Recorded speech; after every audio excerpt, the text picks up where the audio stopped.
Welcome sa munting YouTube channel natin guys. Please support my videos. Like, comment and subscribe lang po mga idolo.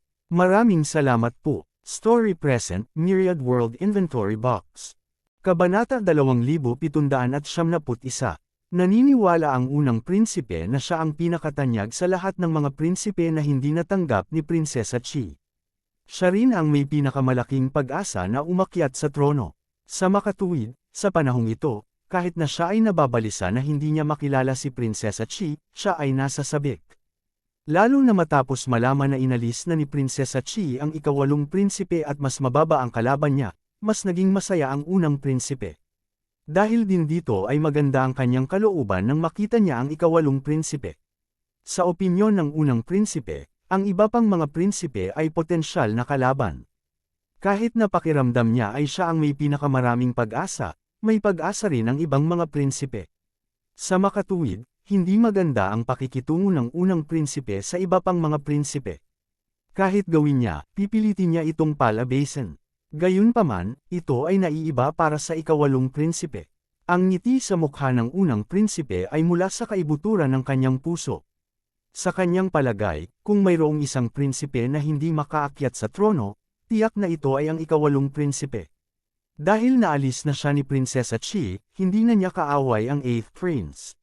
Sa makatuwid, natural na hindi kailangan ng unang prinsipe na tretuhin siya ng malamig. Sa kabaligtaran, ang unang prinsipe ay nagpakita ng isang masigasig na ekspresyon. Una, ginawa niya ito upang ipakita ang kanyang kagandahang loob at lawak ng pag-iisip sa harap ng mga ministro at makuha ang kanilang pag-aproba. Pagkatapos ng lahat, kahit na ang trono ay tila nasa mga kamay ni Prinsesa Chi sa sandaling ito, kasalanan niya ang pagpapakita ng kanyang dumadagandong na ibig sabihin sa sandaling bumalik siya.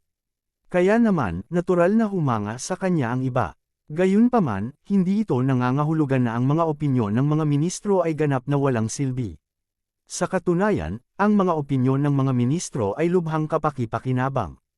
Pagkatapos ng lahat, si Prinsesa Chi ay wala pa sa dakilang dinastiyang Lu at hindi may iwasang hindi niya maintindihan ang mga prinsipe at kumonsulta sa mga ministro. Pagkatapos ng lahat, ito ay isang malaking bagay at si Prinsesa Chi ay hindi maglalakas loob na gumawa ng desisyon ng basta-basta. Higit pa rito, kung ang desisyon ni Prinsesa Chi ay hindi nasiyahan sa lahat ng mga ministro, maaaring magbago ang isip niya. Sa makatuwid, ang mga opinyon ng mga ministro ay napakahalaga pa rin. Bukod dito, ginawa ito ng unang prinsipe dahil gusto niyang makuha ang pabor ng ikawalong prinsipe upang suportahan siya ng huli.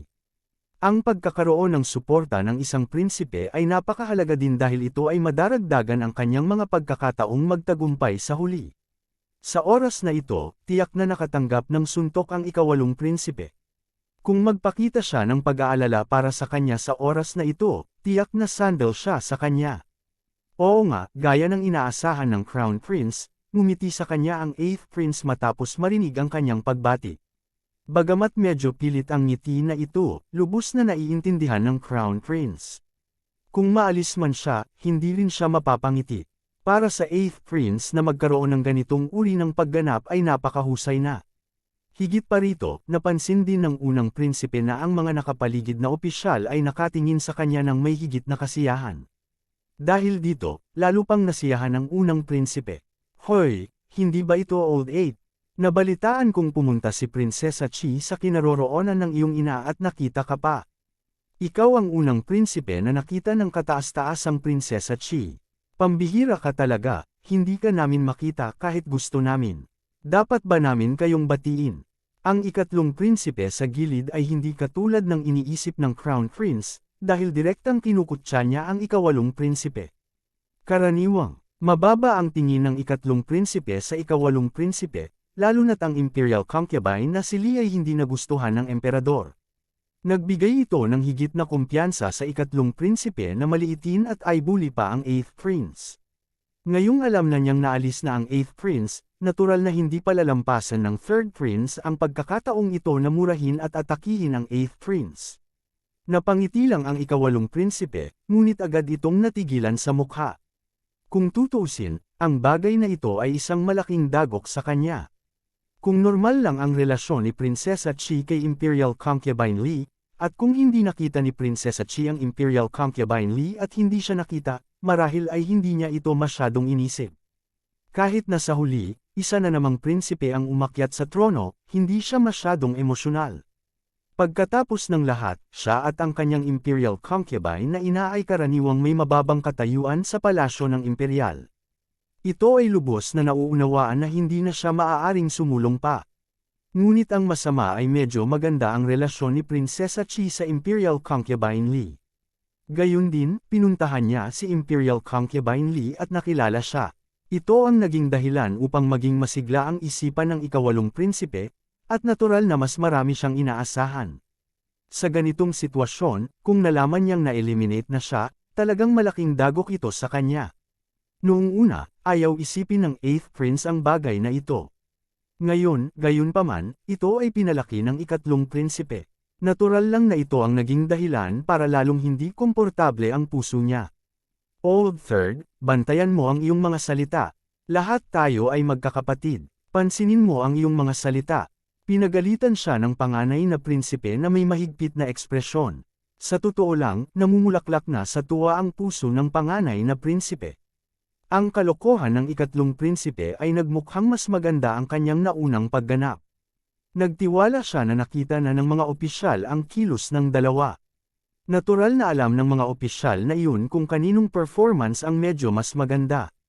Bagamat ang mga kilos ng ikatlong prinsipe ay nagbigay daan sa kanya na medyo gamaan ang pakiramdam, ito ay nagpapakita na siya ay makitid ang isip at nagseselos. Ang ganitong uri ng pag-uugali ay lubos na makakabawas sa kanyang impresyon sa mga opisyal. Para sa panganay na prinsipe, ito ay natural na isang magandang bagay. Hindi na kailangang sabihin sa akin ng panganay na kapatid kung ano ang gagawin. Hindi ito binili ng ikatlong prinsipe at napakayabang pa rin. You'd better mind your own business.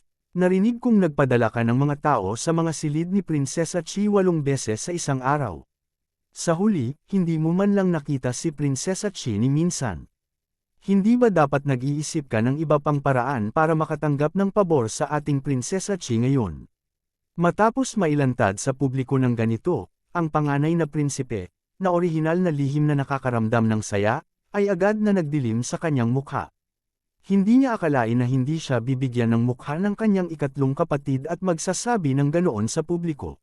Dapat malaman na hindi lang siya ang gustong makita si Prinsesa Chi sa pamamagitan ng pagpapadala ng mga regalo. Ang ibang mga prinsipe ay ginawa rin ang parehong bagay. Kaya lang mas madalas siyang pumunta. Old Third, huwag mong pag-alitan ang panganay mong kapatid. You're not any better yourself.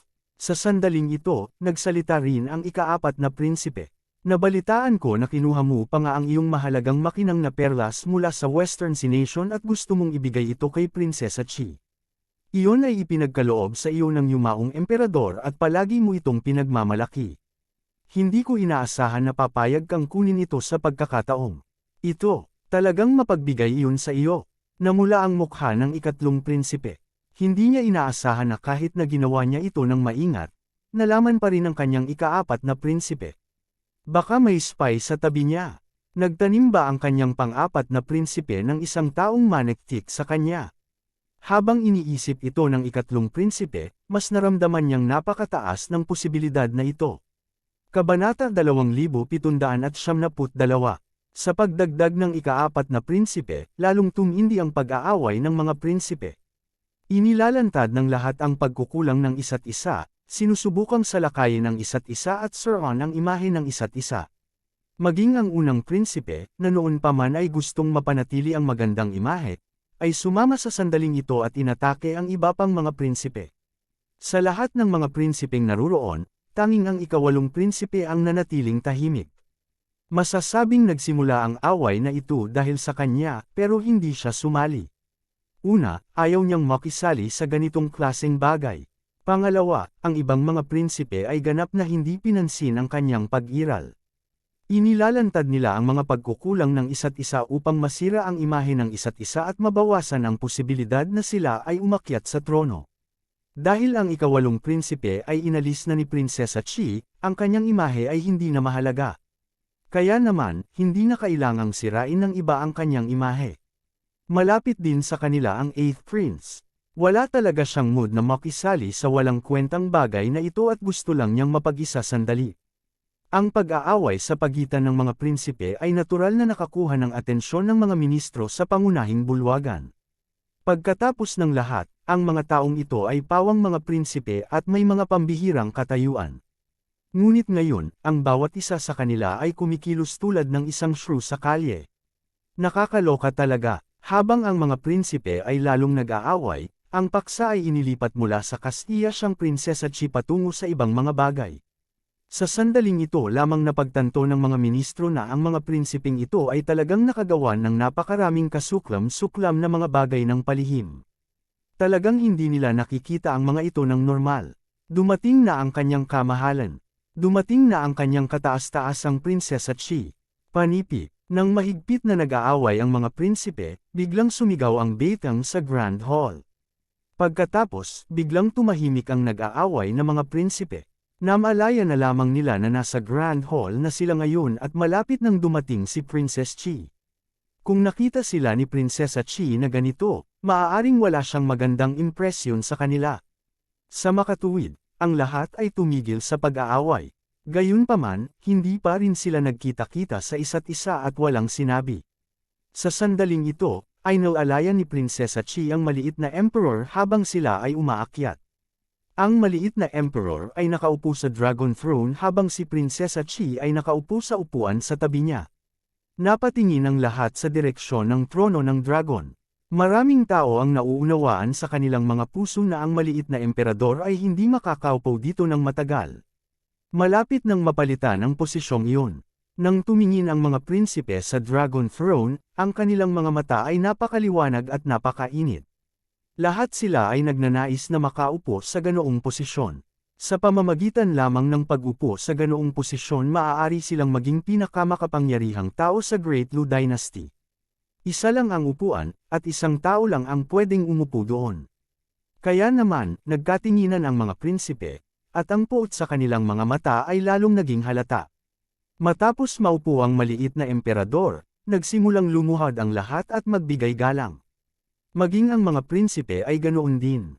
Bagamat ang maliit na emperador ay kapatid nila at mas bata, pa sa kanila, sino ang nagsabi sa kanya na umupo sa mataas na posisyon at sa isang prominenteng posisyon? Matapos tumayo ang lahat, ibinuko ni Prinsesa Chi ang kanyang bibig, "Mga Panginoon ko, ang ating mga ministro ay mula sa Celestial Empire at may malawak na teritoryo. Araw-araw, marami tayong bagay na dapat harapin at milyon-milyong mamamayan na dapat pamahalaan. Sa makatuwid, ang mga maaaring maging emperador ng ating dakilang dinastiyang Lu ay pawang mga namumukod tanging tao na may natatanging kakayahan." Sa puntong ito, tumigil sandali si Prinsesa Chi at hindi nagpatuloy. Sa sandaling ito, lahat ng tao sa bulwagan ay labis na nagulat dahil naunawaan nila ang kahulugan sa likod ng mga salita ni Prinsesa Chi. Talagang naghahanda siyang patalsikan ng maliit na emperador ngayon at suportahan ang bagong emperador. Bagamat nahulaan na ito ng lahat noon, nagulat pa rin sila kung talagang nangyari ito. Bukod dito, marami sa kanila ang nahulaan na hindi ito gagawin ni Prinsesa Chi sa maikling panahon. Sa sandaling umakyat sa trono ang bagong emperador, tiyak na maaapektuhan ang awtoridad at katayuan ni Prinsesa Chi. Sa makatuwid, hindi dapat magmadali si Prinsesa Chi na magtalaga ng bagong emperador at ibigay ang awtoridad sa kanyang mga kamay. Gayunpaman, ang nangyari ngayon ay nagpatunay na sila ay mali. Talagang naghahanda si Prinsesa Chi na magtalaga ng bagong emperador ngayon. Ibibigay niya ang awtoridad sa kanyang mga kamay, at mayroon na siyang angkop na kandidato sa isip. Sino kaya ito? Nahulaan ng lahat na bukod sa ikawalong prinsipe, lahat ng iba pang prinsipe ay dapat magkaroon ng pagkakataon dahil nakita lamang ni Prinsesa Chi ang ikawalong prinsipe at hindi nakita ang iba pang mga prinsipe. Kaya naman ang ibang mga prinsipe ay magkakaroon ng pantay na pagkakataon sa oras na ito. Bukod sa ikawalong prinsipe, lahat ng mga prinsipe ay nasa sabik at kinakabahang tumingin kay Prinsesa Chi, umaasang marinig ang kanilang mga pangalan na lalabas sa kanyang bibig. Tungkol sa ikawalong prinsipe, bagaman mayroon din siyang ilang inaasahan, hindi tahasang sinabi ni Prinsesa Chi na hindi siya angkop. Ang mga inaasahan ng ikawalong prinsipe ay medyo mas mababa kaysa sa iba, at hindi siya nasasabik gaya ng iba. May konting lungkot lang. Umupo si Prinsesa Chi sa harapan at nakita ang mga ekspresyon ng lahat sa ibaba, lalo na ang mga ekspresyon ng mga prinsipe. Naiintindihan niya ang pananabik at kaba na mayroon ang panganay na prinsipe at ang iba pa, ngunit ano ang kahulugan ng malungkot na ekspresyon ng ikawalong prinsipe? Wala ba siyang inaasahan? Hindi ba niya ginustong maging emperador? Ngunit nang makipag-chat siya sa kanya kahapon, malinaw na naramdaman niya na may mga iniisip siya tungkol sa trono. Gayun din, ang Imperial Concubine Li ay mayroon ding katulad na intensyon. Bakit ganyan ang ekspresyon niya ngayon? Medyo nalito si Prinsesa Chi. Hindi niya alam na ang kanyang mga aksyon kahapon ay naging sanhi ng hindi pagkakaunawaan ng iba pang mga prinsipe at opisyal, at naging sanhi din ito ng hindi pagkakaunawaan ng ikawalong prinsipe. Inakala ng ikawalong prinsipe na naalis na siya ni Prinsesa Chi. Ngayon na ang isang bagong emperador ay malapit ng italaga, ang ikawalong prinsipe ay natural na malungkot. Sa nakita niya, kahit sino pa ang suportado ni Prinsesa Chi, imposibleng siya iyon. Hindi maintindihan ni Prinsesa Chi, ngunit hindi siya masyadong nagkakasalungatan. Naisip niya na ang ikawalong prinsipe ay hindi nakapagpahinga ng maayos o nag-iisip ng iba pang mga bagay. Tumigil sandali si Prinsesa Chi saka nagpatuloy, kaya nararamdaman ko na ang kasalukuyang emperador ng Dalu ay hindi masyadong angkop. Nang siya ay naging emperador, ito ay dahil sa pagiging makasarili ng ilang tao. Kaya naman napagpasyahan kong tanggalin ang posisyon ng pang-11 na prinsipe bilang emperador at humirang ng bagong emperador. Ano ang iniisip ng lahat? Dumating ito, dumating talaga. Matapos marinig ang mga salita ni Prinsesa Chi gamit ang kanilang sariling mga tainga, hindi na masyadong nagulat ang karamihan dahil nahulaan na nila ang bagay na ito noon pa. Ngayon, sinasabi lang ito ng malakas ni Prinsesa Chi. Pagkatapos magsalita ni Prinsesa Chi, lumuhad ang lahat ng opisyal at prinsipe, sabay-sabay na sumigaw, ang kamahalan ng prinsesa ay matalino. Lalong-lalo na ang mga prinsipe, sila ang pinakamasiglang sumigaw. Kung hindi bumaba ang emperador, paano sila makakaakyat? Kabanata 2773. Nang makitang walang tumutol, si Prinsesa Chi ay lihim na nakahinga ng maluwag. Dahil sa usapin ng pagpuksa sa pamilya Wu, ang kanyang posisyon sa puso ng mga ministro at miyembro ng Imperial Family ay biglang tumaas. Lalo na dahil nagawang mahuli si Wu Yan sa ilalim ng mabigat na proteksyon. Nangangahulugan ito na may mga eksperto sa panig ni Prinsesa Chi at may mga puwersa na hindi nila alam. Sa makatuwid, ang mga taong ito ay lubos na gumagalang kay Prinsesa Chi. Ito ang dahilan kung bakit nagkaroon ng pagkakataon si Prinsesa Chi na magpasya sa isang kandidato para sa emperor. Gayunpaman, ito ay isang malaking bagay pagkatapos ng lahat at si Prinsesa Chi ay natatakot na may mga pagtutol. Buti sana kung kakaunti lang ang tumutol. Gayunpaman, kung napakaraming tao ang tumutol, natakot siya na hindi niya sila mapipigilan. Buti na lang at walang tumutol. Nangangahulugan ito na ang kanyang plano ay nasa kalagitnaan ng tagumpay. Ang natitirang kalahati ay ang isyu ng bagong emperador. Nang maisip niya ito, tumingin si Prinsesa Chi sa ikawalong prinsipe at sinabi sa malinaw na boses, dahil walang tumututol sa pagtatalaga ng bagong emperador, iminumungkahi ko na piliin natin ang kanyang kamahalan, ang ikawalong prinsipe, bilang bagong emperador ng dinastiyang Lu. Nang matapos magsalita si Prinsesa Chi, ang buong Grand Hall ay tumahimik kaya't may makarinig ng pin drop. Lahat ay nagtaas ng ulo at nagtatakang tumingin kay Prinsesa Chi. Wala sa kanila ang umasa na si Prinsesa Chi ang magmumungkahi ng ganoong kandidato. Kasama ang ikawalong prinsipe mismo. Inakala ng lahat na si Prinsesa Chi ay pipili ng isa sa mga prinsipe maliban sa ikawalong prinsipe upang maging bagong emperador ng dinastiyang Lu. Walang masyadong magugulat kung sino ang pipiliin niya dahil sa puso ng mga ministro, halos pareho lang ang pagkakataon ng mga prinsipeng ito na umakyat sa trono. Walang sino man ang nagkaroon ng ganap na kalamangan. Kahit na ang unang prinsipe, na nakadama ng mabuti tungkol sa kanyang sarili, ay nagkaroon lamang ng kaunting kumpiyansa kaysa sa iba pang mga prinsipe. Hindi naman talaga totoo na mas malaki ang bentahe niya kaysa sa ibang mga prinsipe. Gayunpaman, walang inaasahan na si Prinsesa Chi ay hindi nagmungkahi ng alinman sa iba pang mga prinsipe at sa halip ay pinili ang ikawalong prinsipe, na siya ay inalas, na talagang wala ito sa inaasahan ng lahat. Ang ikawalong prinsipe mismo ay tumingin kay Prinsesa Chi na may tulala na ekspresyon. Ito ang ekspresyon niya nang marinig niya ang kanyang pangalan mula sa bibig ni Prinsesa Chi. Talagang hindi niya inaasahan na magkakaroon pa siya ng pagkakataon at siya talaga ang pipiliin ni Prinsesa Chi. Dati, nang si Prinsesa Chi ay nagmamadaling umalis sa kinaroroonan ng kanyang ina, ang ikawalong prinsipe ay naramdaman din ng iba at naramdaman na siya ay naalis na. Sa katunayan, nakapaghanda na siya sa usaping ito. Kahit sino pa ang mapili, hindi siya iyon. Gayunpaman, ang huling resulta ay siya. Matapos ang unang pagkabigla, tuwang-tuwa ang ikawalong prinsipe. Oo, ito ay lubos na kaligayahan. Ang pakiramdam na ito ng pagpunta sa langit mula sa impyerno ay talagang kahanga-hanga. Nang maisip niya na na-eliminate na siya, natuklasan niya na siya pala talaga ang nanalo. Paanong ang gayong pagbaligtad ay hindi magpapasaya sa kanya? Ang maging emperador. Gayunpaman, mayroon lamang isang trono. Kung ikukumpara sa iba pang mga prinsipe, ang ikawalong prinsipe ay walang gaanong kalamangan. Ngunit ngayon, nahulog ang trono sa kanyang kondongan, kaya't paanong hindi siya matutuwa? Gayunpaman, habang ang ikawalong prinsipe ay labis na nasisiyahan, ang iba pang mga prinsipe ay naguguluhan at nagalit. Pakiramdam nila ay niloko sila.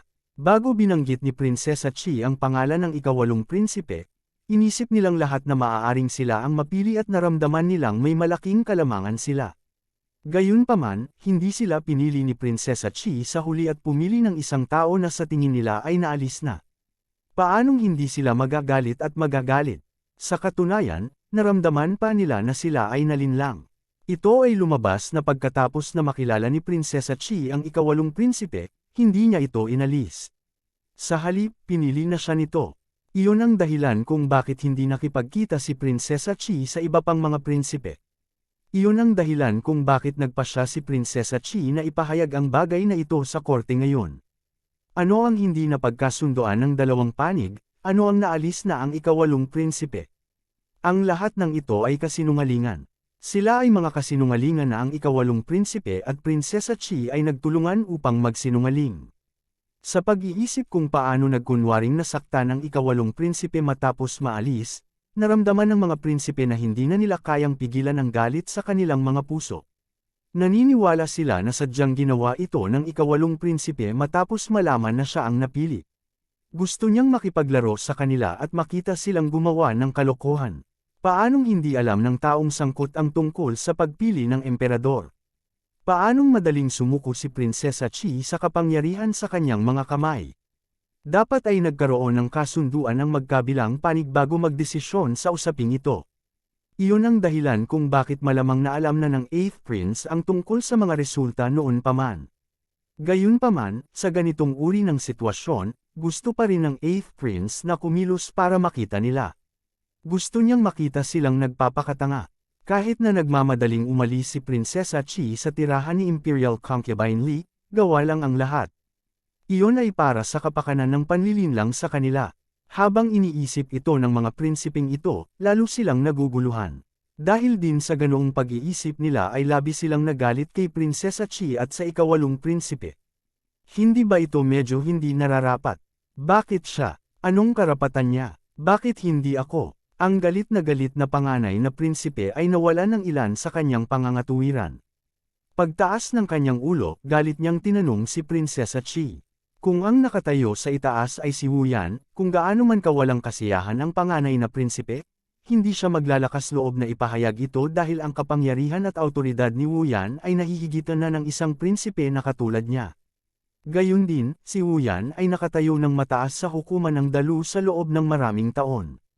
Hindi siya isang tao na basta-basta na pagtatanong ng isang normal na tao, kahit na siya ay isang prinsipe. Gayunpaman, iba ito para kay Prinsesa Chi. Bagamat inalis niya si Wu Yan sa pamamagitan ng isang dumadagandong na pamamaraan, at maliban sa Wu family, na nagdulot ng paggalang sa kanya ng lahat, siya ay isang babae pa rin kung tutuusin. Sa lipunang ito, mas mababa ang katayuan ng mga babae. Bukod dito, ang kanyang imahe ay hindi sapat upang matakot sa kanya ang iba.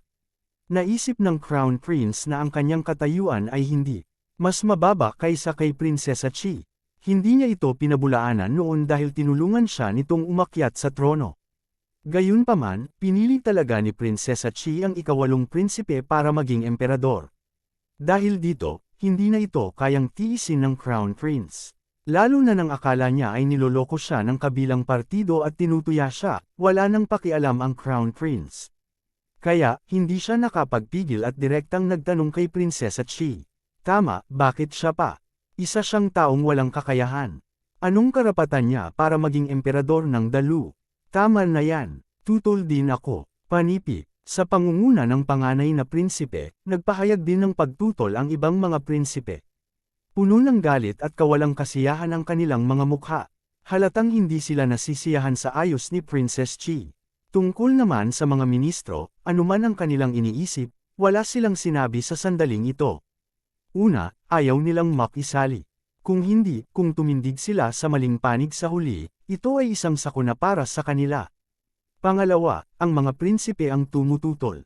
Ito ay mas katulad ng isang bagay sa pamilya para sa pamilya ng imperial.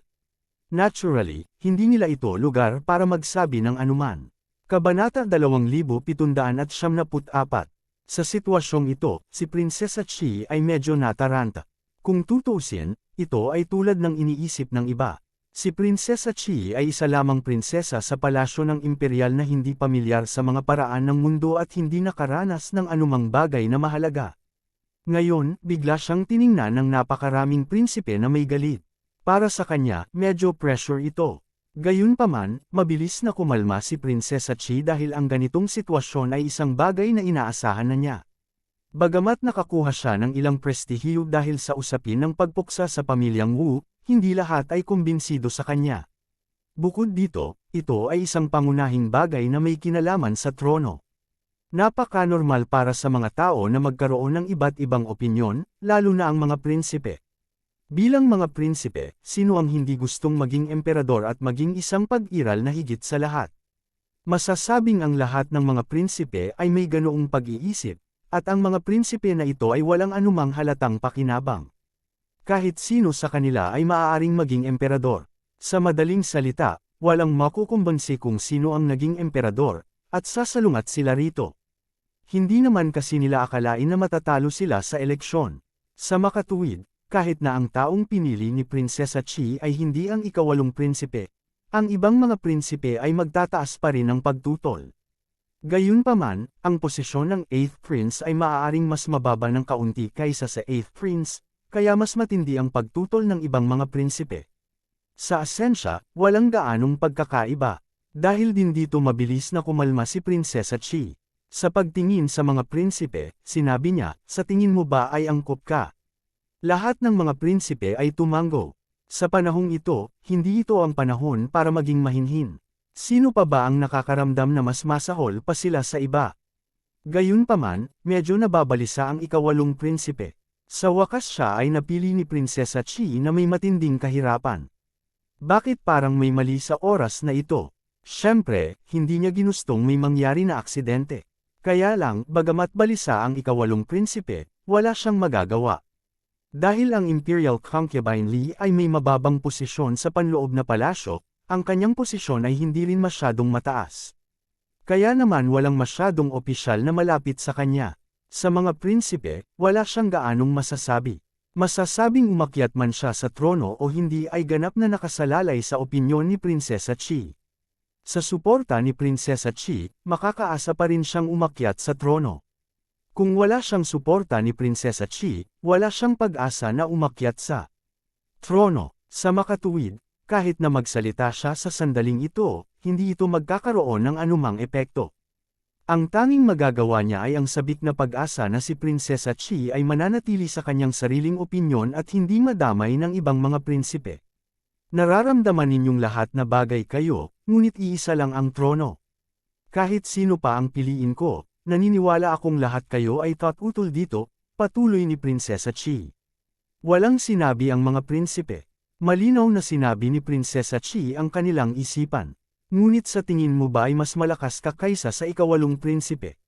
Tanong ni Prinsesa Chi, sino sa inyo ang nakakaramdam na mas malakas ka kaysa sa kataas-taasang ikawalong prinsipe?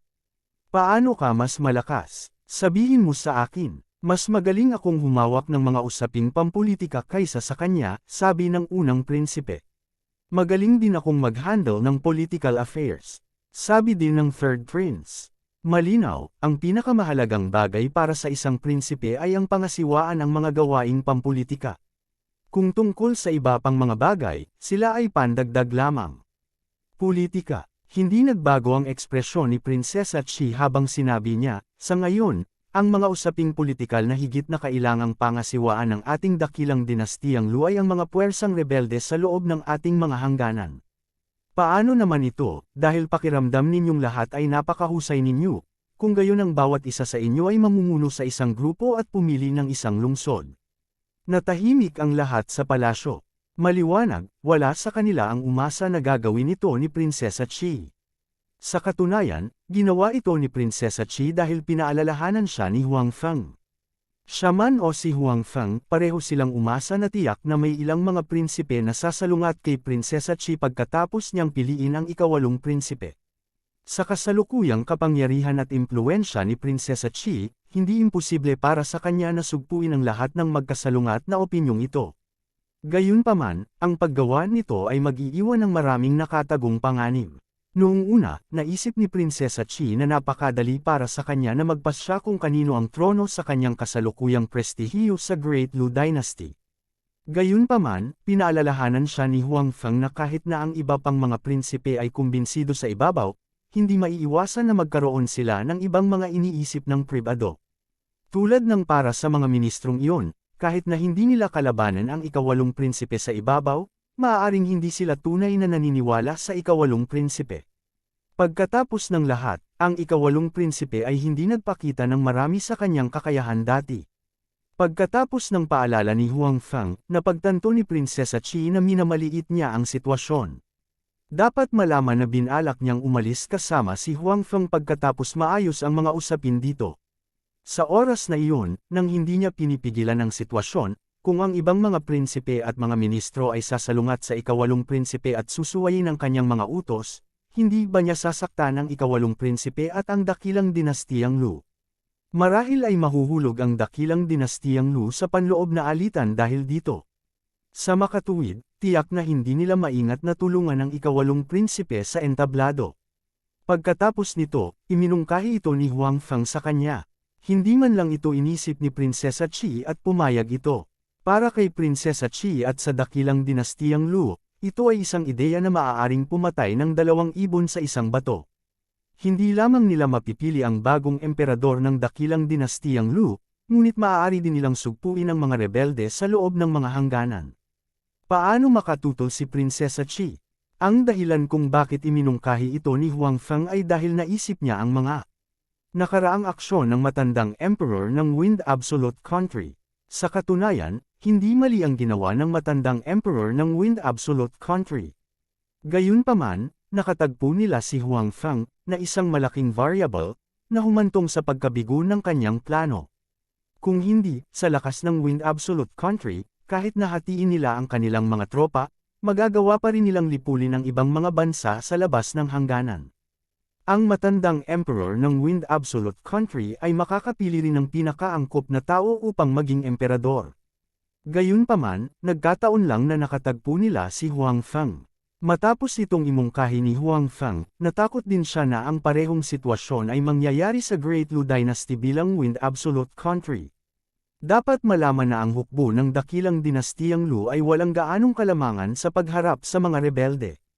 Ang mga kagamitan ng mga rebelde ay bumuti, at ang kanilang bilang ay dumami. Gayunpaman, ang kanilang lakas sa pakikipaglaban ay hindi pa bumuti. Gayunpaman, ang mga prinsipe ng dakilang dinastiyang Lu ay walang gaanong karanasan sa pamumuno sa mga tropa sa labanan, tulad ni Wu Yan.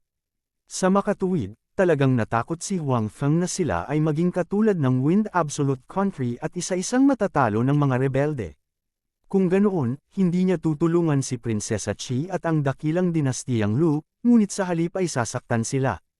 Sa makatuwid, pagkatapos gawin ang mungkahi na ito, tinanong din ni Huang Feng si Prinsesa Chi kung talagang mataas ang tingin niya sa ikawalong prinsipe. Ang sagot ni Prinsesa Chi ay natural na sang-ayon. Sa mga salita ni Prinsesa Chi, binalak ni Huang Feng na lihim na tulungan ang ikawalong prinsipe. Sa ganitong paraan, magiging mahirap para sa 8th Prince na matalo. Sa ganitong paraan, kapag ang huling resulta ay lumabas, ang iba pang mga prinsipe at mga ministro ay walang anumang pagtutol. Ito ay magiging walang silbi kahit na mayroon silang mga pagtutol. Ang mga puwersa sa loob ng dakilang dinastiyang Lu ay lilipulin din. Tunay na pinapatay nito ang 2 ibon gamit ang isang bato. Kabanata 2775. Sige, sumasang-ayon ako. Pagkatapos ng ilang sandali ng katahimikan, ang unang prinsipe ang unang nagsalita. Malinaw na pinag-isipan ito ng unang prinsipe. Kahit na siya ang unang tumutol sa pagsuporta ni Prinsesa Chi sa 8th Prince, iyon ay dahil sa galit siya. Sa katunayan, napakalinaw niya tungkol sa kasalukuyang posisyon ni Prinsesa Chi sa Imperial Court ng Great Lu Empire. Kung hindi pinansin ni Prinsesa Chi ang kanyang pagtutol at iginiit na suportahan ang ikawalong prinsipe, naniniwala ang unang prinsipe na siya at ang iba pang mga prinsipe ay walang paraan para pigilan siya.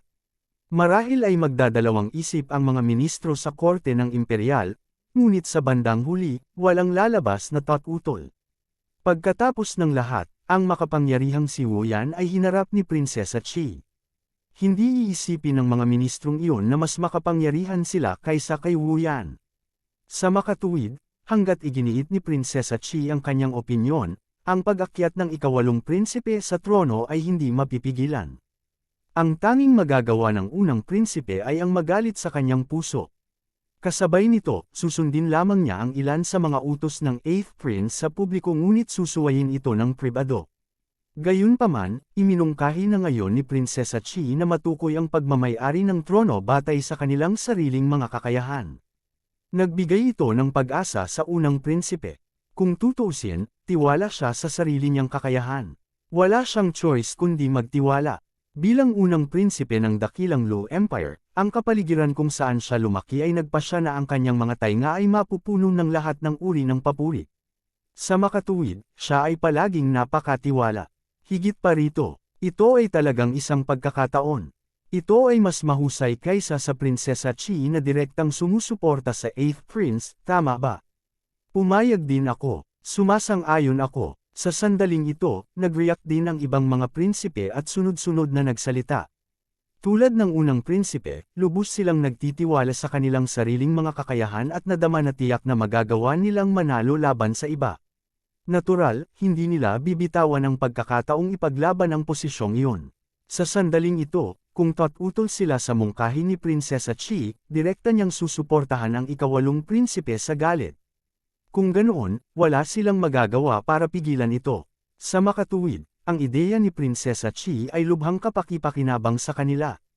Ang mga ministro sa bulwagan ay walang anumang pagtutol sa mungkahi ni Prinsesa Chi. Marami sa kanila ang nagulat na maaaring magmungkahi si Prinsesa Chi. Sa mata ng karamihan, si Prinsesa Chi ay kasalukuyang may malaking awtoridad sa Great Lu Imperial Court. Kahit na ayaw ng ibang mga prinsipe, maaari pa ring pilitin ni Prinsesa Chi na suportahan ang ikawalong prinsipe upang umakyat sa trono. Tulad ng iniisip ng ibang mga prinsipe, ang mga ministrong ito ay hindi nang ahas na labanan si Prinsesa Chi sa sandaling ito. Kung tutuusin, mainit pa rin ang bangkay ni Wu Yan, at iyon ay isang aral na natutunan nila sa mga pagkakamali ng nakaraan. Gayunpaman, wala sa mga ministro ang inaasahan na hindi pipiliin ni Prinsesa Chi na puwersahang suportahan ang ikawalong prinsipe sa trono, at sa halip ay pinili ang gayong paraan. Naging sanhi ito ng pagtataka ng lahat ng mga ministro, habang hinahangaan din ang tindig at katalinuhan ni Prinsesa Chi sa kanilang mga puso. Ito ay talagang isang solusyon na may pinakamahusay sa parehong mundo. Hindi lamang nito kayang sugpuin ang mga puwersang rebelde sa loob ng mga hangganan. Maaari din itong makilala ang mga kakayahan ng iba't ibang prinsipe at piliin ang pinakaangkop. Pagdating ng panahon, walang sino man ang magkakaroon ng anumang kawalang kasiyahan o reklamo kung ang taong iyon ang pipiliin bilang emperador dahil nakuha ito ng taong iyon sa kanilang sariling kakayahan. Sa makatuwid, natural na hindi tatutol ang mga ministrong ito sa mungkahi ni Prinsesa Chi sa sandaling ito. Sa katunayan, labis silang nasiyahan dito. Sa sandaling ito, ang taong pinakamalungkot at hindi nasisiyahang tao sa buong bulwagan ng palasyo ay ang ikawalong prinsipe. Siyempre, ang kawalang kasiyahan ng ikawalong prinsipe ay hindi nakadirekta kay Prinsesa Chi. Sa halip, itinuro ito sa iba pang mga prinsipe. Sa orihinal, ang ikawalong prinsipe ay nawalan na ng pag-asa at naisip na siya ay naalis na ni Prinsesa Chi. Gayunpaman, hindi niya inaasahan na hindi inaasahang pipiliin siya ni Prinsesa Chi. Nagdulot ito ng labis na kagalakan at pagkasabik ng ikawalong prinsipe. Gayunpaman, bago siya makapagsaya, ang iba pang mga prinsipe ay sunod-sunod na nagpahayag ng kanilang mga pagtutol. Nagdulot ito ng matinding galit ng ikawalong prinsipe. Kung sino pa mang prinsipe ang mapili at may tumutol, ang ikawalong prinsipe ay hindi masyadong magpaparamdam dito. Gayunpaman, ang taong tinutulan ay siya. Napakalapit na niya sa posisyong iyon, ngunit ayaw ng ibang mga prinsipe na makita siyang kunin ang posisyong iyon. Ito ay natural na naging sanhi ng pagkagalit ng ikawalong prinsipe. Pagkatapos noon, nang makita niyang si Prinsesa Chi ay talagang hindi makayanin ang pagkubkob ng napakaraming prinsipe at piniling makipagkompromiso, ang ikawalong prinsipe ay parehong nagalit at walang magawa. Wala siyang magawa sa sitwasyong ito. Siya ay isang tao lamang, at ang iba pang mga prinsipe ay malinaw na nasa parehong panig sa bagay na ito. Nagdulot ito ng kanyang pakiramdam na walang magawa. Higit pa rito, lahat ng iba pang mga prinsipe ay sumang-ayon sa mungkahi ni Prinsesa Chi. Kung sasabihin niya ang kanyang mga pagtutol, lilito na siya ay natatakot at walang tiwala sa sarili. Malinaw na hindi ito gagawin. Sa makatuwid, sa huli, ang ikawalong prinsipe ay maaari lamang na walang magawang pumili na sumang-ayon. Sige, dahil pumayag na kayong lahat, tapos na ang usaping ito.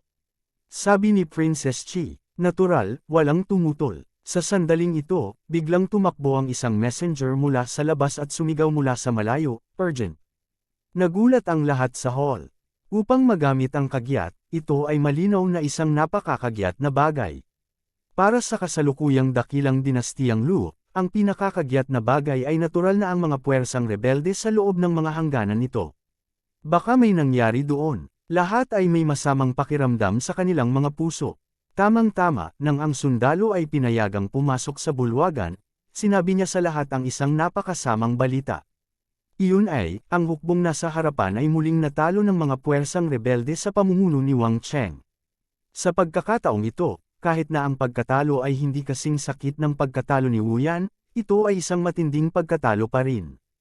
Paano nangyari ito? Gulat na sabi ni Prinsesa Chi. Hindi niya inaasahan na mangyayari ito. Noong una, naisip niya na ang sitwasyon sa front line ay magiging medyo matatag. Sa makatuwid, nagpasya siyang hayaan ang mga prinsipeng ito na pumili ng direksyon upang labanan at sugpuin ang mga puwersang rebelde. Mula sa pananaw ni Prinsesa Chi, bagaman hindi lahat ng mga prinsipe ay magtatagumpay, kahit papaano ay walang anumang panganib. Pagkatapos ng lahat, ang Imperial Court ng Great Lu Dynasty ay nangunguna pa rin. Gayunpaman, ang balitang ibinalik ay nayanig sa kanyang isipan. Naiintindihan na natalo si Wu Yan. Hindi naman kasi siya marunong mag-utos. Gayunpaman, ang mga commander sa harap na linya ay pawang may karanasang mga general, at walang mga tagalabas na gag-abay sa kanila. Paano pa sila matatalo? Higit pa rito, sila rin ay natalo ng husto. Hindi ito nagkaroon ng kahulugan. Kung gayon, may sakatuparan pa ba ang bagay na nauna ng iminungkahi? Medyo nag-alinlangan si Prinsesa Chi. Kabanata 2776. Totoong gustong suportahan ni Prinsesa Chi ang ikawalong prinsipe, at totoo rin na mababa ang tingin niya sa iba pang mga prinsipe. Gayunpaman, hindi ibig sabihin nito na gusto niyang kunin ng mga prinsipeng iyon ang panganib at itapon ang kanilang buhay. Pagkatapos ng lahat, ang mga prinsipeng ito ay mga anak ng kanyang kapatid na lalaki at ang kanyang mga junior. Kahit na marami sa kanila ay mas matanda sa kanya, sila pa rin ang kanyang pamilya. Sa makatuwid, nang malaman niya na ang hukbong rebelde ay naging napakalakas na kahit na ang mga makaranasang general na iyon ay walang kapantay para sa kanila, nag-atubili si Prinsesa Chi. Natatakot din siya, nagsimula siyang magtaka kung angkop pa rin ba ang dati niyang mungkahi. Hindi lang si Prinsesa Chi ang nag-aalangan. Marami sa mga prinsipe ang nag-aalangan din sa sandaling ito. Noong una, inakala nila na hindi masyadong mahirap talunin ang rebelding hukbo na binuo ng mga bumpka ng bansa.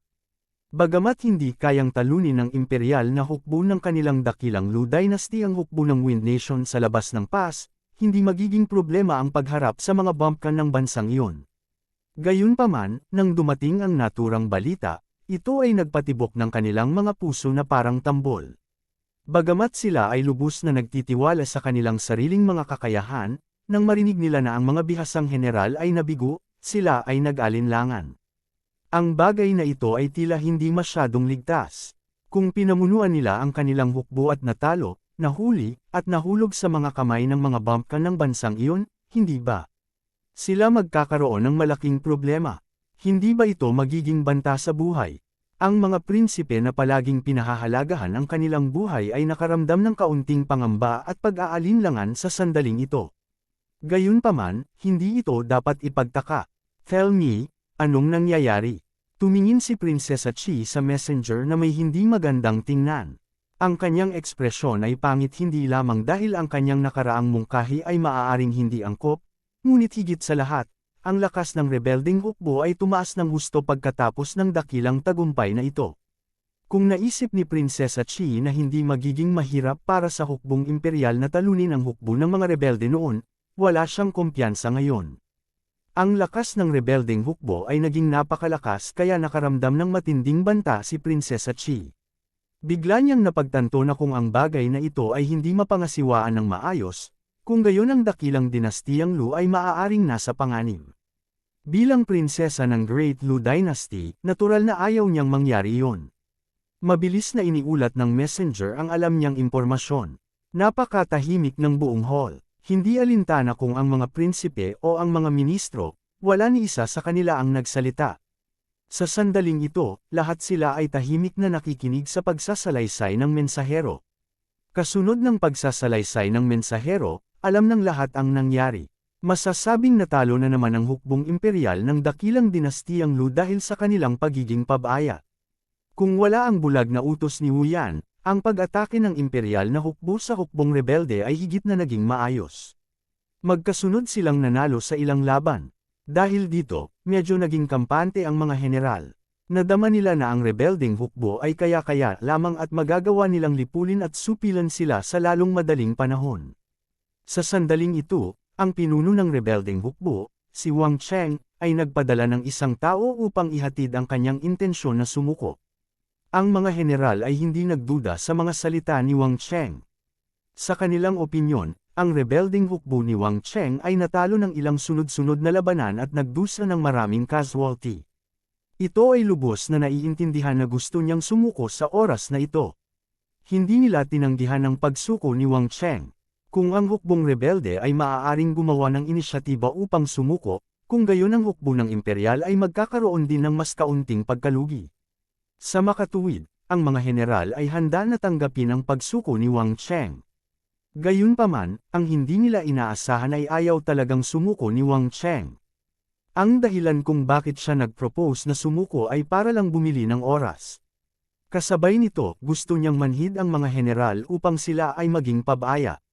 Para sa mga general na iyon, sila ay pabaya at nahulog sa panlilinlang ni Wang Cheng.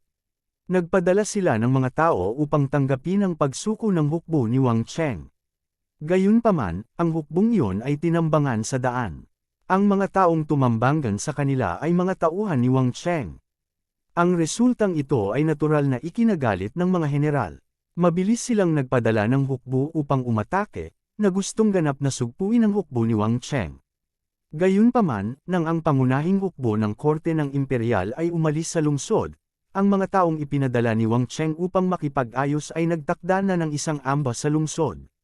Pagkatapos, sinamantala nila ang oras nang umalis ang pangunahing hukbo at itinaya ang kanilang buhay upang buksan ang mga tarangkahan ng lungsod, na nagpapahintulot sa pangunahing hukbo ni Wang Cheng na matagal nang naghihintay na makapasok sa lungsod. Matapos makapasok sa lungsod, natanggap ni Wang Cheng ang mga probisyon at armas na naiwan ng pangunahing hukbo ng imperial na hukbo. Pagkatapos, pinamunuan niyang muli ang kanyang hukbo palabas ng lungsod. Ang hukbong rebelde na na-rearmed ay mas malakas pa. Kasama ang hukbong naiwan noon, nilusob nila ang hukbong imperial mula sa harap at likod. Sa oras na ito, nalaman din ng hukbong imperial na ang kanilang base camp ay sinalakay at sinakop. Ang mga probisyong dala nila ay hindi maaaring tumagal ng matagal. Natural, naapektuhan ang kanilang moral. Pagkatapos nito, sa ilalim ng utos ni Wang Cheng, natalo ng rebelding hukbo ang pangunahing hukbo ng imperial na hukbo sa isang iglap, na naging sanhi ng muling pagkatalo ng hukbo ng imperial. Sa katunayan, sa simula pa lang, sinadya ni Wang Cheng na magpanggap na mahina. Ang kanyang hukbo, na may suporta ng iba't ibang bansa sa labas ng Great Wall at ang suporta mula sa pagpuksa sa hukbo ni Wuyan, ay mas malakas kaysa dati. Ang dahilan kung bakit siya paulit-ulit na natalo ay dahil gusto niyang manhid ang mga ugat ng mga general sa Imperial Court. Ang mga general ng Imperial Court ay may kakayahan. Gayunpaman, tulad ng mga ministro sa Imperial Court, inisip nilang lahat na hindi sapat si Wang Cheng at ang iba pa. Sa makatuwid, hindi nila sineseryoso si Wang Cheng. Sa makatuwid, ang mga sunod-sunod na tagumpay ay hindi nakapagparamdam sa kanila ng kakaiba. Sa halip, nadama nila na ito ay natural. Sa huli, nang talagang ipinakita ni Wang Cheng ang kanyang espada, ang mga general na ito ay natalo. Bukod dito, ang pagkatalo na ito ay lubos na masinsinan at sila ay dumanas ng matinding pagkatalo. Matapos pakinggan ang paglalarawan ng mensahero, muling tumahimik ang lahat. Sa oras na ito, napagtanto nila na talagang minamaliit nila ang hukbong rebelde. Tungkol naman sa korte ng imperial, pagkatapos matalo ng 2 beses na magkasunod, ang kanilang lakas ay lubhang nabawasan. Sa kabilang banda, patuloy na tumataas ang lakas ng hukbong rebelde. Sa ilalim ng sitwasyong ito, napakahirap para sa korte ng imperial na alisin ang hukbong rebelde. Sa oras na ito, kahit na ang pinaka-optimistikong tao ay hindi maglalakas loob na magagarantiya na madali nilang matatalo ang rebelding hukbo. Ang mga ekspresyon sa mukha ng mga prinsipe ay patuloy na nagbabago. Lubos silang nakatitiyak na sapat na ang lakas ng rebelding hukbo ngayon. Kung pinangunahan nila ang hukbo pasulong, maaaring hindi na sila makabalik. Sa gayong mga kalagayan, talagang nag-aalangan sila. Kabanata 2777. Your Highness, hindi ba natin dapat baguhin ang dati mong suggestion? After some deliberation, the first prince said tentatively, "It's not that we're afraid of the rebel army. It's just that the rebel army has grown too powerful. Bagamat mayroon kaming kaunting kakayahan, hindi kami kasing husay ng mga general na iyon sa larangan ng labanan. Mabuti kung mabaigo kami, ngunit natatakot ako na ang hukbo ng rebelde ay lumakas pa at nagbabanta sa imperial." "Yes, I think that my brother is right. Your Highness, should we consider change the content of the test?" Umalangaw-ngaw ang ikatlong prinsipe. Pagkatapos, tumunog din ang ibang mga prinsipe. Halatang ayaw nilang pumunta sa frontline sa oras na ito. Ito ay masyadong mapanganib. "Your Highness, I think that the princess is right. Ang mga rebelding hukbo ay lumalakas sa araw-araw. Maging ang mga general sa hukbo ay hindi kumpiyansa na kaya nila silang talunin. Ang mga prinsipe ay walang praktikal na karanasan sa pamumuno ng mga tropa. Natatakot ako na sila ay magiging dehado sa larangan ng digmaan." Isang ministro ang tumayo at sinabi. Pagkatapos, ang ilan pang mga ministro ay tumayo upang suportahan ang mga pananaw na ito. Kung noon pa man, ang mga ministrong ito ay walang sinabi. Nadama nila na ang pagpili ng emperador ay isang bagay para sa imperial na pamilya at wala silang karapatang makialam. Bukod dito, naramdaman nilang maganda ang mungkahi ni Prinsesa Chi. Gayunpaman, iba na ngayon. Alam nila na ang lakas ng rebelding hukbo ay tumaas ng husto kumpara sa dati. Maging ang mga bihasang general sa frontline ay dehado at natalo ng mga rebelding hukbo. Imposibleng malampasan ng mga prinsipeng ito ang mga general na iyon at talunin ang hukbong rebelde sa larangan ng digmaan.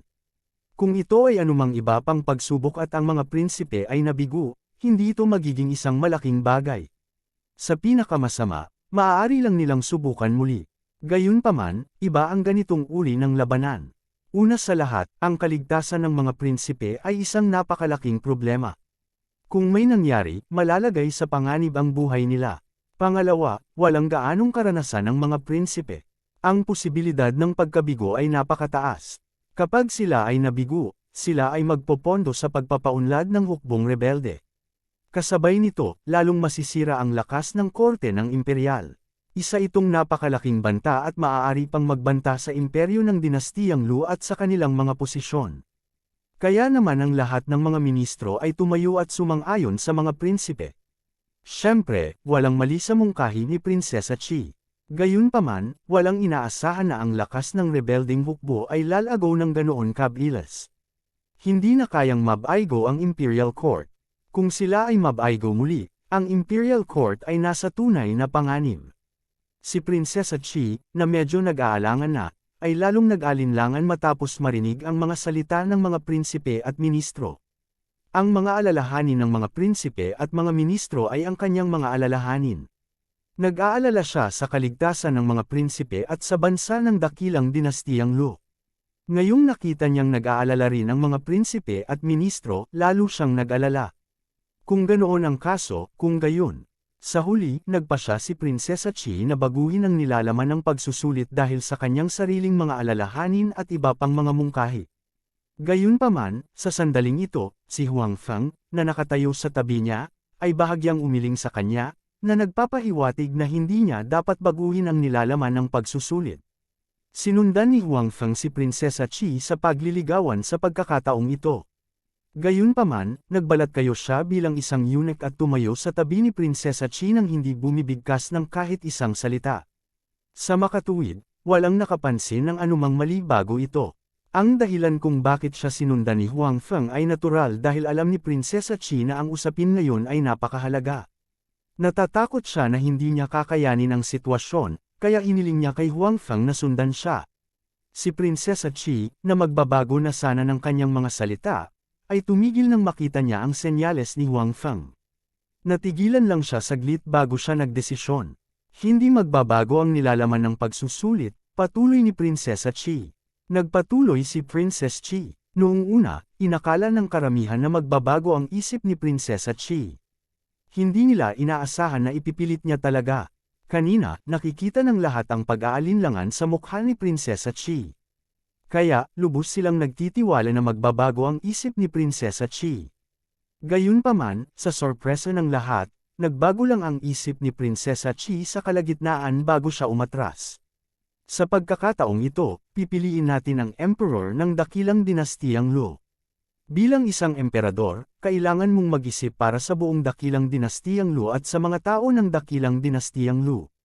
Ngayong ang mga tao ay nagdurusa at ang rebelding hukbo ay nagdudulot ng kaguluhan, bilang isang kandidato, hindi ka dapat umatras at matakot sa sandaling ito. Tumingin si Prinsesa Chi sa mga prinsipe at sinabi, higit pa rito, naniniwala ako na bilang mga anak ng aking maharlikang kapatid, kayong lahat ay ang pinakanamumukod-tangi, siguradong magagawa ninyong talunin ang mga puwersang rebeldeng iyon. Gayunpaman, ang mga prinsipe ay nakasanayan na sa kasiyahan sa buhay.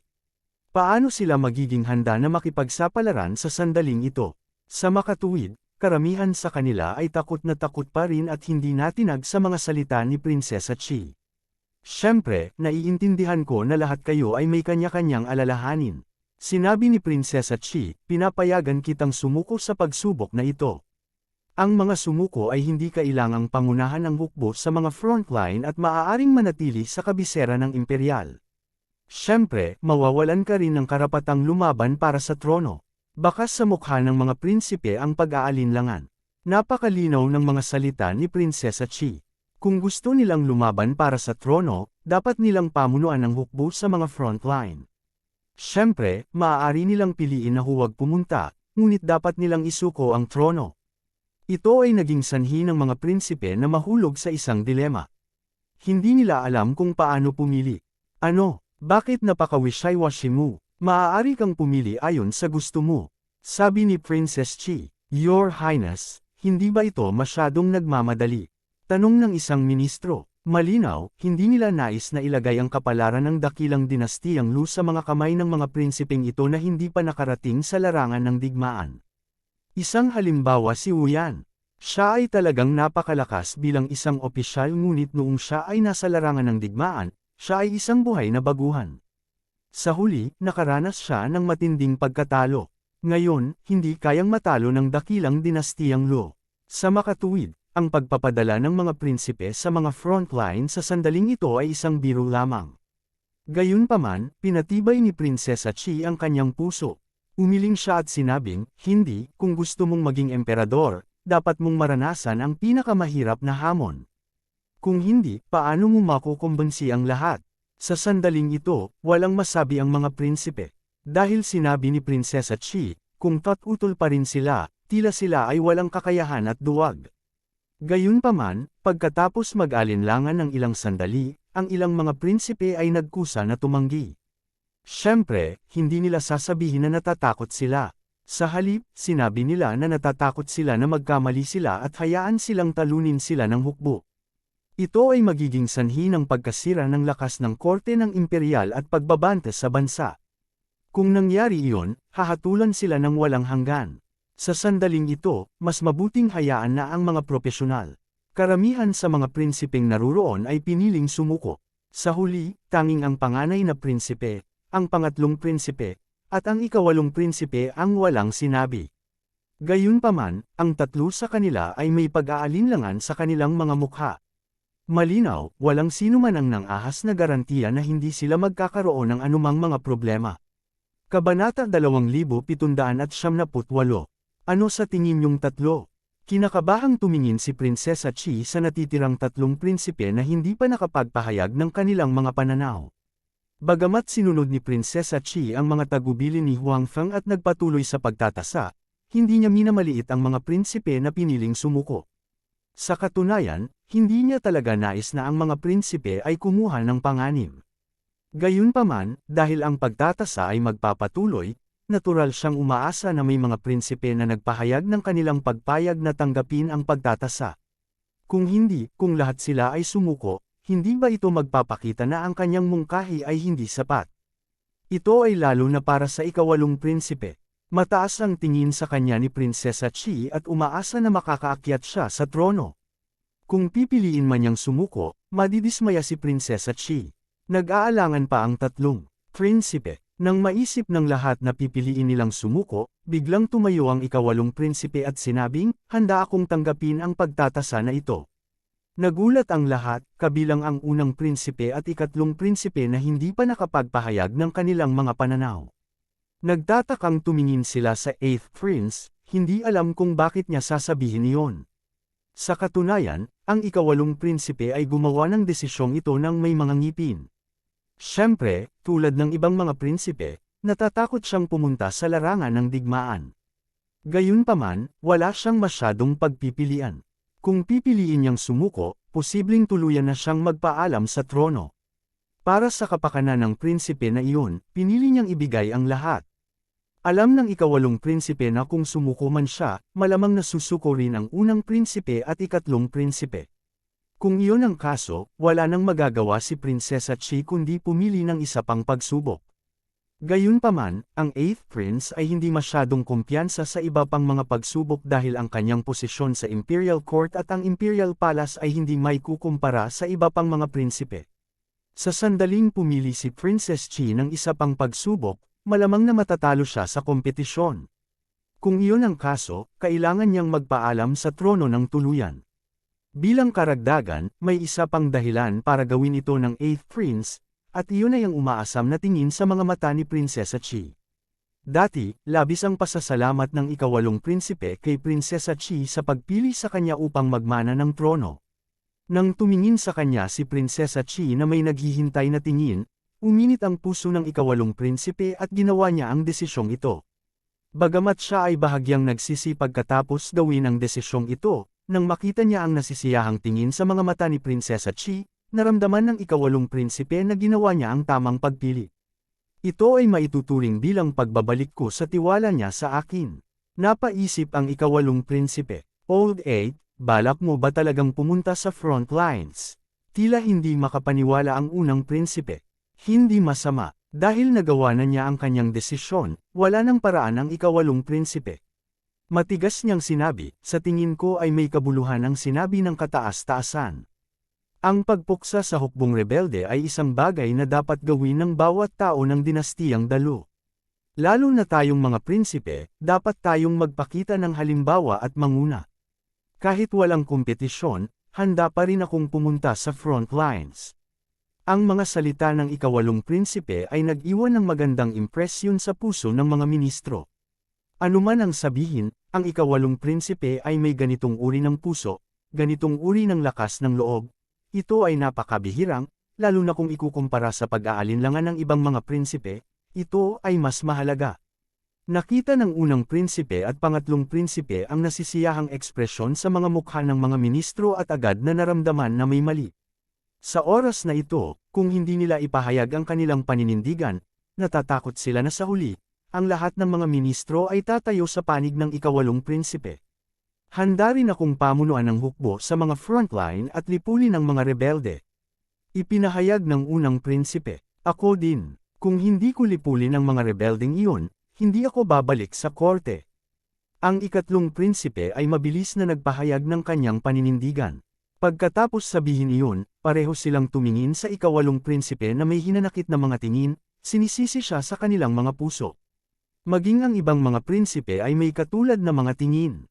Sa orihinal, ang unang prinsipe at ang ikatlong prinsipe ay gustong piliin na sumuko tulad ng ibang mga prinsipe. Pagdating ng panahon, pipiliin ng lahat ng prinsipe na sumuko. Pagkatapos, maaari lamang piliin ni Prinsesa Chi na gumamit ng iba pang mga pamamaraan upang kumuha ng pagsusulit, isang medyo ligtas na paraan upang kumuha ng pagsusulit. Gayunpaman, ang ikawalong prinsipe ay naging isang traidor, at talagang sinabi na gusto niyang pumunta sa mga linya sa harap. Agad nitong sinira ang magagandang kaisipan sa puso ng unang prinsipe at pangatlong prinsipe. Dahil pupunta ang ikawalong prinsipe, hindi sila makakapunta. Kung hindi man, hindi alintana kung nanalo o natalo ang ikawalong prinsipe, hanggat hindi siya namatay, ang kanyang impresyon sa puso ni Prinsesa Chi at ng iba pang mga ministro ay magiging mas maganda. Malinaw na hindi ito ang gustong makita ng unang prinsipe at pangatlong prinsipe. Kaya naman, wala silang choice kundi pumunta. Natural, sinisi nila sa kanilang mga puso ang ginawa ng ikawalong prinsipe. Samantala, sinisisi din ng ibang mga prinsipe ang ikawalong prinsipe sa kanilang mga puso. Pinili nilang sumuko hindi dahil handa silang isuko ang trono, ngunit dahil gusto nilang pilitin si Prinsesa Chi na pumili ng ibang paraan ng pagtatasa. Gayunpaman, ang ikawalong prinsipe ay nagpahayag na gusto niyang pumunta sa mga frontline. Dahil dito, ang ibang mga prinsipe, na sumuko na, ay nagngangalit ang kanilang mga ngipin sa galit sa ikawalong prinsipe. Gayunpaman, dahil pinili na nilang sumuko, masasabi pa rin ng unang prinsipe at pangatlong prinsipe na gusto nilang pumunta sa front lines. Gayunpaman, ganap na nawala ang kanilang pagkakataon. Masasabing totoong nagpaalam na sila sa trono. Gaano man ang pagganap ng tatlong prinsipe sa mga linya sa harapan, hanggat hindi sila namamatay, malamang na ang trono ang pipiliin sa kanilang tatlo. Napakagaling. Bagamat nag-aalala siya sa kaligtasan ng mga prinsipe, napakasaya pa rin ni Prinsesa Chi nang makitang ipahayag ng tatlong prinsipe ang kanilang mga intensyon. Since all of you are willing to go to the front lines, then we will continue with the previous assessment. The situation at the front lines is tense. After the court is dismissed, all of you should go and prepare. Tapos, magmadali sa front lines as soon as possible. Dahil may mga taong gustong pumunta, natural na hindi na kailangang mag-isip tungkol sa iba pang mga paraan ng pagtatasa. Likas na tuwang-tuwa si Prinsesa Chi. Ang korte sa umaga ay na-dismiss ng napakabilis. Sa mga opisyal, medyo may mga bagay na dapat gawin sa korte ngayong umaga, ngunit hindi rin ito maliit na bagay. Una, nagkaroon ng pagkatalo sa mga front lines. Pagkatapos noon, may tatlong prinsipe na handang makipagsapalaran at magtungo sa harapan para sa kapakanan ng pakikipaglaban para sa trono. Ang mga opisyal na ito ay umaasa lamang na ang tatlong prinsipe, kahit na hindi nila maalis ang rebeldeng hukbo, ay hindi papayag na lumala ang sitwasyon. Kung hindi, ito ay talagang mahirap pakitunguhan. Junior, pupunta ka ba talaga sa front lines? Paano kung pupunta ako at kausapin si Princess Chi? Hindi mo na kailangang pumunta, na kahit anong trono, hindi natin ipaglalaban. Matapos malaman ni Imperial Concubine Li na pupunta ang kanyang anak sa front lines, agad siyang napuno ng pag-aalala. Bagamat dati ay umaasa siyang magiging emperador ang kanyang anak, hindi niya nais na makipagsapalaran ang kanyang anak dahil isa itong bata na kanyang pinagkatiwalaan mula pagkabata. Ayaw niyang makipaghiwalay sa kanya. Mas gugustuhin niyang hindi ang kanyang anak ang maging emperador at umaasa lamang na ligtas at maayos ang kanyang anak. Kung iyon ang kaso, siya ay nasisiyahan. Kabanata 2779.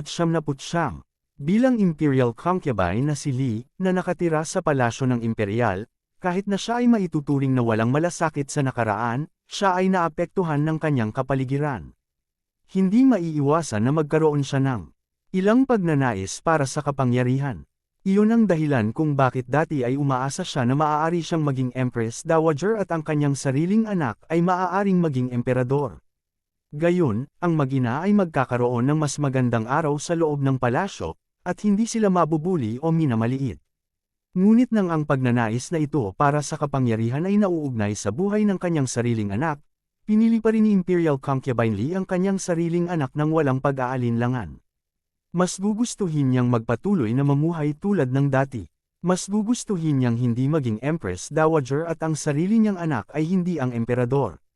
Ayaw din niyang makita ang sarili niyang anak na pumunta sa frontlines at makipagsapalaran. Nagkaroon lamang siya ng isang anak na lalaki, at ayaw niyang makipaghiwalay sa kanya. Ngunit pagkatapos marinig ng ikawalong prinsipe ang mga salita ng kanyang ina, umiling siya at sinabing, hindi ito mabuti. Nangako na ako sa kataas-taasang Prinsesa Chi sa harap ng lahat ng opisyal sa bulwagan. Sa ganitong oras, paano ko babalikan ang aking salita? Natural lang na puno ng takot at kaba ang puso ng ikawalong prinsipe. At the same time, ayaw niyang makipaghiwalay sa sarili niyang ina. Ang kasalukuyang hukbong rebelde ay hindi na ang hukbong rebelde mula noon. Sa sandaling pumunta siya sa mga linya sa harap, napaka-posible na mapunta siya sa mga general noon. Siya ay matatalo at mahuhuli.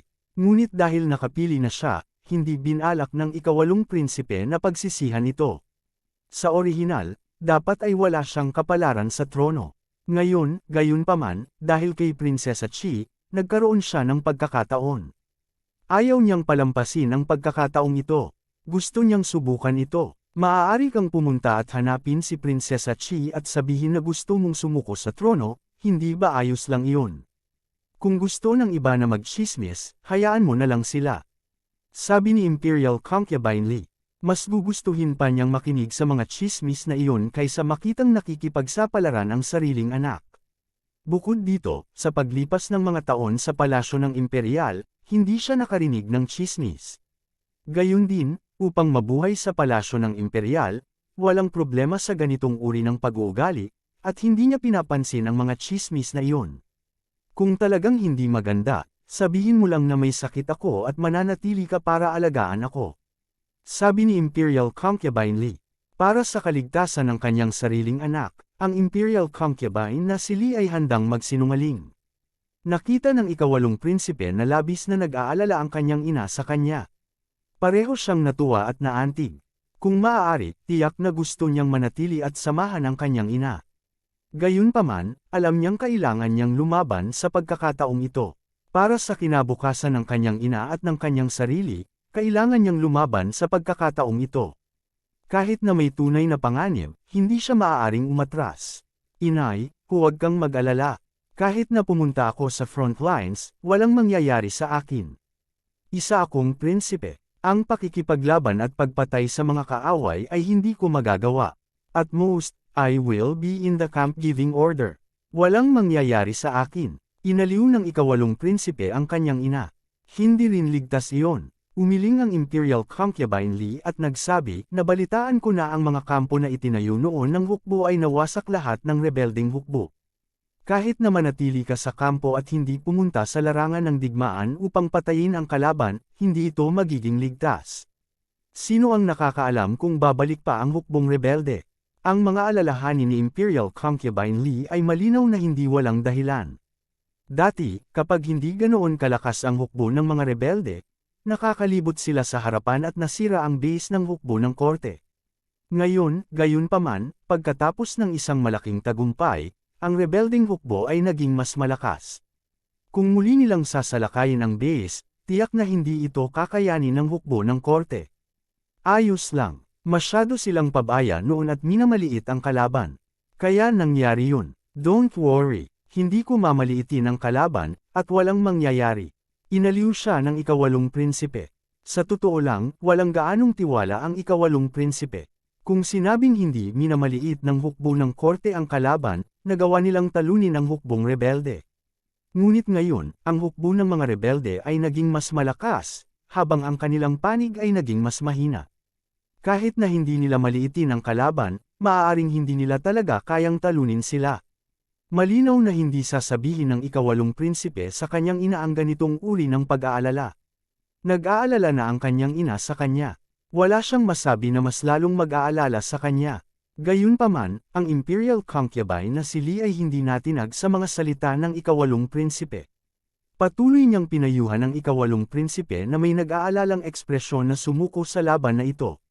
Sa oras na ito dumating ang isang katulong upang iulat na dumating si Prinsesa Qi. Bahagyang natigilan si imperial concubine Li at ang ikawalong prinsipe. Hindi nila alam kung bakit dumating si Prinsesa Qi sa oras na ito, ngunit ang kasalukuyang kalagayan ni Prinsesa Qi ay hindi normal. Ang imperial concubine na si Li at ang ikawalong prinsipe ay hindi nang ahas na maliitin siya, dahil mabilis nilang pinapasok si Prinsesa Qi.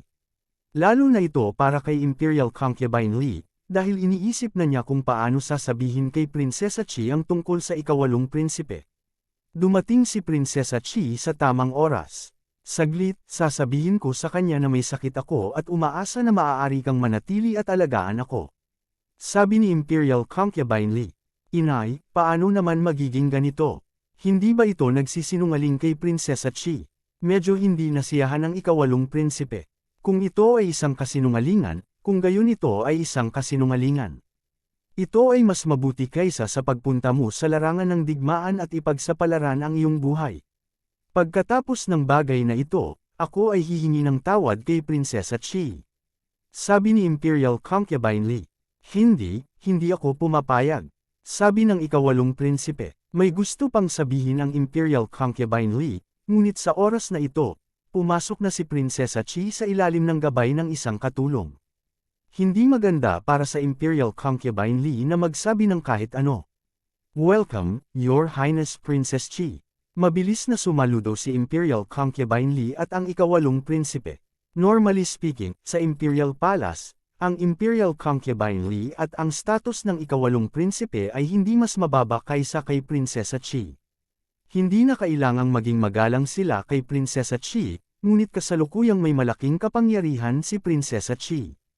Siya ang may pinakamaraming kapangyarihan sa buong Imperial Palace.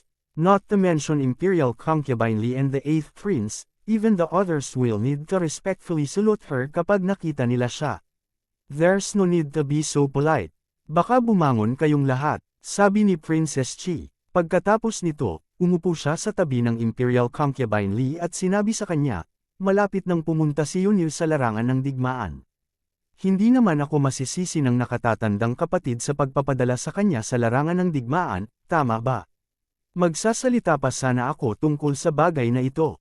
Nakita ng Imperial Concubine Li na si Prinsesa Qi ang nagkusa na pag-usapan ang bagay na ito at mabilis na sinabi, kapatid na babae, medyo masama ang pakiramdam ko kamakailan.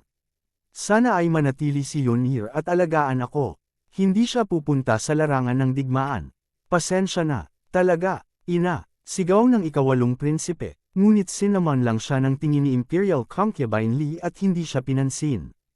Sa halip, patuloy siyang tumingin kay Prinsesa Qi at sinabing, alam kong medyo hindi nararapat ang paggawa nito, ngunit isa lang ang anak ko. Ayokong makipagsapalaran siya, nagkataon lang na medyo masama ang pakiramdam ko, kaya't pananatilihin ko siya. Kung tungkol sa laban para sa trono, susuko na rin kami. Ideya ba ito ni ate o ideya ni Yun? Tanong ni Princess Qi. Ideya ko ito, sinabi ng Imperial Concubine Li. Ngunit si Yunir ay sumasang-ayon din. Hindi ako sang-ayon. Ang ikawalong prinsipe, gayunpaman, ay hindi sumama sa kanyang ina. Sa halip, agad niyang pinabulaanan, ayokong sumuko. Gusto kong pumunta sa larangan ng digmaan. Anong kalokohan ang sinasabi mo? Sinaway ni Imperial Concubine Li, ang bagay na ito ay pagdedesisyonan ng ganito. Hindi ako sang-ayon. Giit ng ikawalong prinsipe. Kabanata 2800. Nagpatuloy ang pagtatalo ni Imperial Concubine Li at ng ikawalong prinsipe, at nagsalita si Prinsesa Chi sa oras na ito. Tumigil ka sandali at makinig ka muna sa akin. Sabi ni Princess Chi. Noon lamang huminto si Imperial Concubine Li at ang ikawalong prinsipe. Noon lang naalala ng dalawa na nandito pa si Prinsesa Chi, at agad silang nakaramdam ng pagkapahiya. I agree with Yunir's viewpoint. I also hope na makapunta siya sa front lines. Mataas ang tingin ko sa kanya. Sabi ni Princess Chi. Nang marinig ang mga salita ni Prinsesa Chi, isang ngiti ang lumitaw sa mukha ng ikawalong prinsipe. Bagamat talagang kinakabahan siya, nang marinig ang mga salita ni Prinsesa Chi, agad niyang naramdaman ang paglakas ng kanyang loob. Gayunpaman, medyo nalungkot si Imperial Concubine Li. Tumingin siya kay Prinsesa Chi at sinabing, kapatid na babae, napanood mo si Yonir na lumaki. Hindi mo siya basta-basta mapapanood na pumunta sa ganoong delikadong lugar. Iisa lang ang anak ko. Kung may mangyari sa kanya, paano ako magpapatuloy sa buhay? Habang nagsasalita siya, nagsimulang tumulo ang mga luha sa mga mata ni Imperial Concubine Li. Ito ay hindi isang gawa. Sa halip, siya ay tunay na nag-aalala tungkol sa kanyang anak at labis na nag-aatubili na hayaan itong makipagsapalaran. Sa katotohanan, si Prinsesa Chi ay halos kasing edad ng ikawalong prinsipe. Sa katunayan, mas bata pa siya ng kaunti sa ikawalong prinsipe. Ngunit sino ang nagsabi kay Prinsesa Chi na magkaroon ng mas mataas na seniority? Kaya naman hindi masamang sabihin na ang ikawalong prinsipe ay binabantayan na ni Prinsesa Chi mula pa noong bata pa siya. Kuya, huwag ka munang umiyak. Sinabi ni Prinsesa Chi, gaya ng sinabi mo. Napanood ko si Yonir na lumaki. Paano ko siya hahayaan na makipagsapalaran? Kung ganoon, pumapayag ka ba na huwag siyang pumunta sa front lines? Tanong ng Imperial Concubine Li bilang ganti. Ang pagsusulit sa pagkakataong ito ay pinamahalaan ni Prinsesa Chi.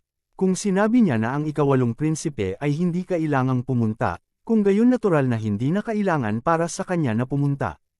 Hindi. Umiling si Prinsesa Chi at sinabing, umaasa pa rin ako na pupunta si Yonir, ngunit masisiguro ko ang kanyang kaligtasan. Paano mo masisiguro? Napakagulo ng larangan ng digmaan, at napakabangis ng mga rebelding sundalong iyon. Ang mga espada ay walang mga mata. Paano kung may mangyari kay Yonir? Sabi ni Imperial Concubine Li. Sa katunayan, ang larangan ng digmaan ay napakagulo. Bagamat hindi pa nakapunta roon ang Imperial Concubine Li, narinig niya ang tungkol dito. Kahit na ang isang taong kasing lakas ni Wu Yan ay natalo sa larangan ng digmaan. Isa pa, muntik na siyang mahuli. Hindi naniwala ang Imperial Concubine na si Li. Si Wu Yan mismo ay walang pakialam sa sarili niyang kaligtasan. Sa huli, may hindi rin ba halos mangyari sa kanya? Kaya naman kahit na ginagarantiyahan ni Prinsesa Chi ang kaligtasan ng ikawalong prinsipe, hindi ito pinaniwalaan ni Imperial Concubine Li. May ipapadala ako kay Yonir. Sa taong ito dito, kahit na makulong si Yon, siguradong hindi siya masasaktan. Sabi ni Prinsesa Chi kay Imperial Concubine Li. WHO, sino kaya ang makapangyarihan? Hindi ka nagsisinungaling sa akin, tama ba? Medyo hindi makapaniwala si Imperial Concubine Li. Kahit ang ikawalong prinsipe ay hindi naniwala sa mga salita ni Prinsesa Chi. Gaano man kagiting ang isang individual, sa larangan ng digmaan, hindi ito magiging kapaki-pakinabang. Sa ganoong uri ng kapaligiran, ang pag-iingat sa sarili ay magiging isang problema, kaya paano niya mapoprotektahan siya? Kaya, naramdaman ng ikawalong prinsipe na nagsisinungaling si Prinsesa Chi at inaaliw ang kanyang ina. Bakit ako magsisinungaling kay ate? Sinabi ni Prinsesa Chi, sigurado akong nabalitaan ni kuya ang tungkol sa nangyari sa akin sa labas ng pass, di ba? Tumango si Imperial Concubine Li. Talagang narinig niya ang tungkol kay Prinsesa Chi sa labas ng pass. Sa totoo lang, nang bumalik si Prinsesa Chi sa Dalu, maraming balita tungkol sa kanya ang kumakalat. Kung gayon dapat malaman ni Elder Sister na talagang nagkaroon ako ng makitid na pagtakas sa labas ng pass. Maraming beses akong humarap sa panganib. Sinabi ni Prinsesa Chi, maraming beses na muntik na akong mamatay. Gayunpaman, sa huli, nagawa kong ibalik ang sitwasyon. Parehong tumango si Imperial Concubine Li at ang ikawalong prinsipe. Batay sa impormasyon na kanilang narinig, ito nga ang nangyari. Kaya lang noong una ay hindi naniwala ang dalawa at naramdaman nilang chismis lang iyon. Hindi dapat ganoon kadelikado ang totoong sitwasyon ni Princess Chi. Gayunpaman, ngayong narinig nilang sinabi ito ni Prinsesa Chi, tila hindi peke ang impormasyon. O masasabing hindi ito ganap na peke. Tila may naisip si Imperial Concubine Li at sinabing, nagawa kaya ni younger sister na ibalik ang sitwasyon ng maraming beses dahil sa taong sinasabi mo. Tama na, sabi ni Princess Chi. Lumingon siya at hinayla si Huang Feng, na nakatayo sa tabi niya sa buong panahon, na nagsasabing, siya iyon, Huang Feng. Dahil sa kanya kaya ko nagawang ibalik ang sitwasyon ng maraming beses. Pananatilihin ko si Huang Feng sa tabi ni Yunir. Tulad nito, si Yun, ay hindi nasa anumang panganib. Si Huang Feng ay talagang nakakamangha. Ang pagsunod kay Huang Feng kay Yun ay isang bagay na matagal nang naisip ni na Prinsesa Chi at Huang Feng. Sa katotohanan, si Prinsesa Chi ay kapareho ng iba pang mga opisyal. Wala siyang gaanong tiwala sa tatlong prinsipe.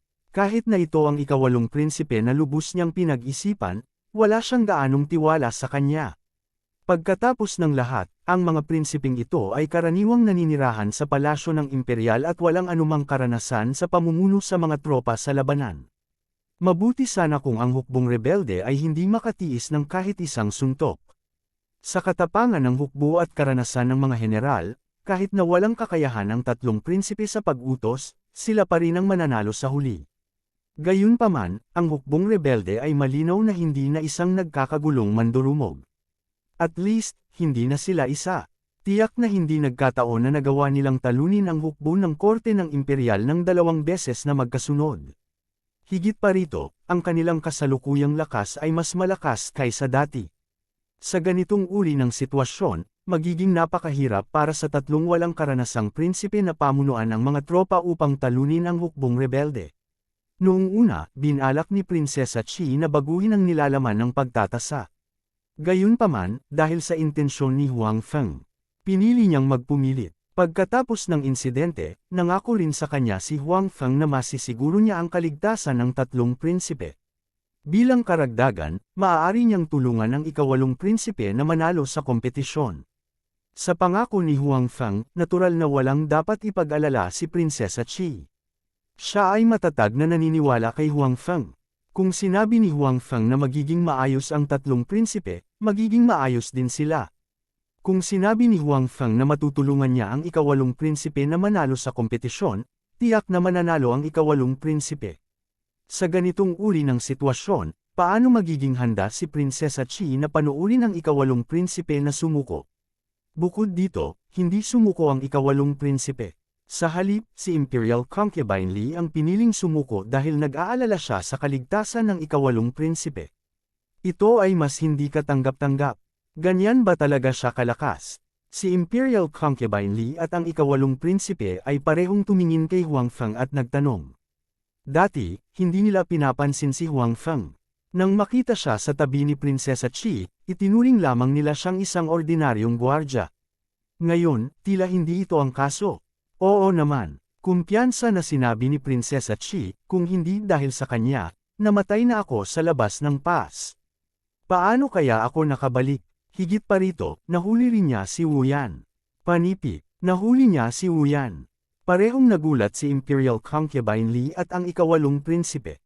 Malinaw na pinahalagahan ni Wu Yan ang kanyang buhay. Siguradong hindi mahina ang mga gwardya sa kanyang tirahan.